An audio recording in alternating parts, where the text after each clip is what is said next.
ماما نوال هتختار شخصية من الموجودين وتقول لهم تعمل ايه لو حصل كذا.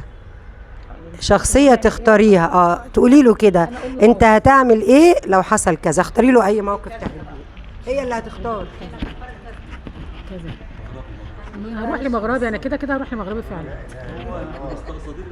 يا مغربي، تعمل ايه لو حد بتحبه قال لك انك ما بتحبوش او مش شايف حبك ليه؟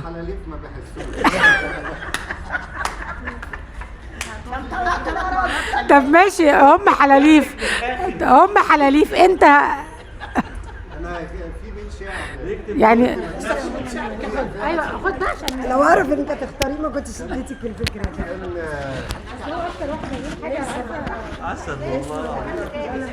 والآن مع الشاعر القدير أحمد مغربي. كان ليا صديق شاعر اسمه وحيد الفشني، والكلام ده من يعني من 17 18 سنة مثلا.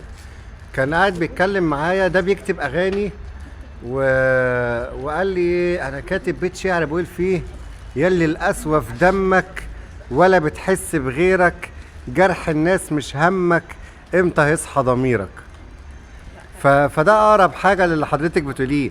فعلا في ناس كتير انت يعني خلينا نقول بتحسني الظن فيهم، وبعدين تلاقي منهم مش بس مش احسان ظن، هم بيسيئوا الظن في كل حد بيتعاملوا معاه. فدي من الحاجات اللي ممكن بتضايقني انا.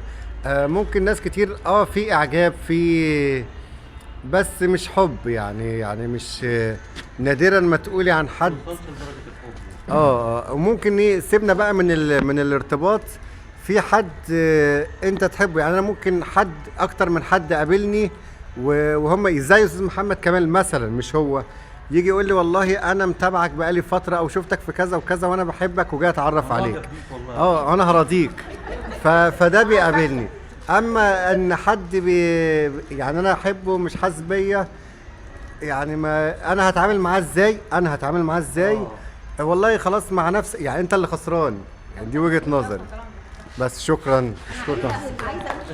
هتعقبي على انا بشكر استاذه جيجي على اللي هتقوله من قبل ما اتفضلي. عايزه اقول حاجه. طب هتقولي الاول؟ لا اتفضلي. هو احنا ليه اول ما هي قالت له لو حد مش بيحبك هتعمل ايه قال براحته، ليه ما بحاولش اثبت للي هو شايفني ان انا ما بحبوش ان انا بحبه بطريقته؟ يعني هو شايف ان انا مش مهتميه بيه.